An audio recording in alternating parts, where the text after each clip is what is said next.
Lama la kyab suchiyo, sangye la kyab suchiyo, che la kyab suchiyo, gendun la kyab suchiyo. May all beings have happiness and its causes. May all beings be free from suffering and its causes. May all beings never be separated from the great happiness that is beyond all misery. May all beings dwell in equanimity, unaffected by attraction to dear ones and aversion to others. May all beings recover from the sicknesses of mind and body pollution and enjoy relative and absolute health, now and forever. May all beings relax in a pure and healthy outer and inner environment, now and forever. May all beings enjoy inner peace and world peace, now and forever. Malusem chen kungi gangyo chi, dude bunche mi ze jom ze la, ngena malu yanda kengyo pe, chomden go jene die shek su. Protector of all beings without exception, endless subduer of harmful beings and energies, deity, perfect knower of all things, Bhagavan in attendance, please come here to this place. Kotalipa, the peasant guru.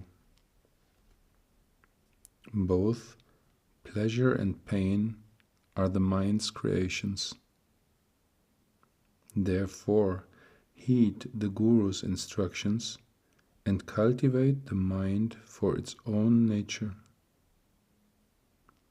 Even the wisest man may dig forever on a mountain of rock and never discover the natural state of bliss. Awaken consciousness in the depths of your heart. Drink deep of the 6 pleasure streams of the senses.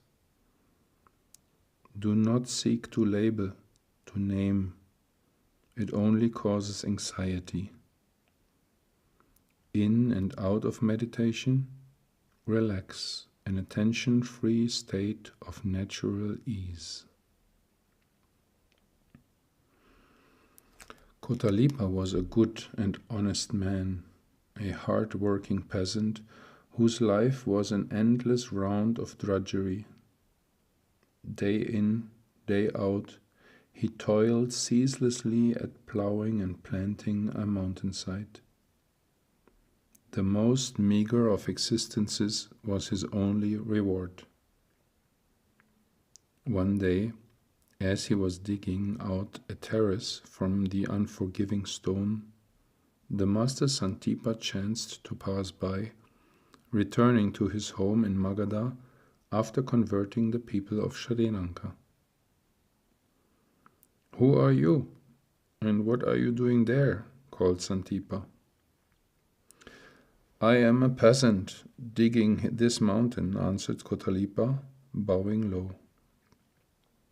"Why are you trying to grow crops on bare rock?" asked the master.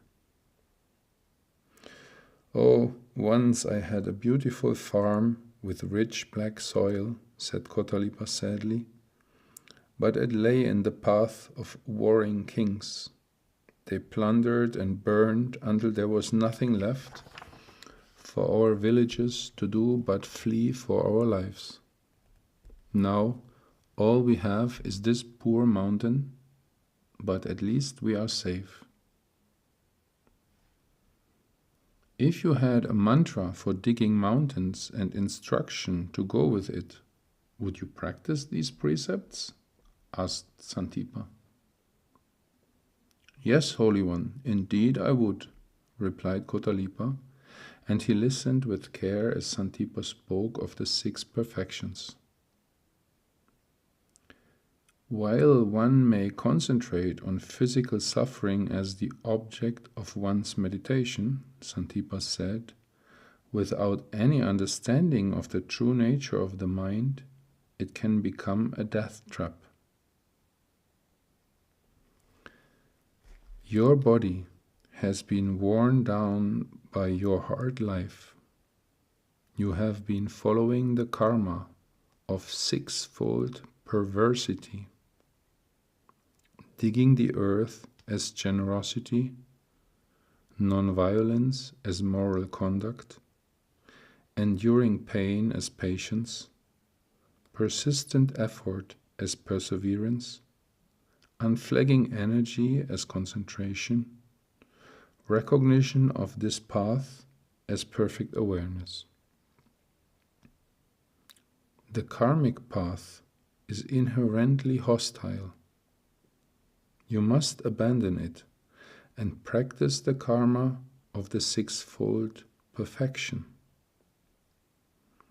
Devotion to the Guru as generosity, guarding the mind as moral conduct, constancy of mind's nature as patience, meditation upon mind's nature as perseverance, undistracted absorption as concentration, and perception of reality as perfect awareness.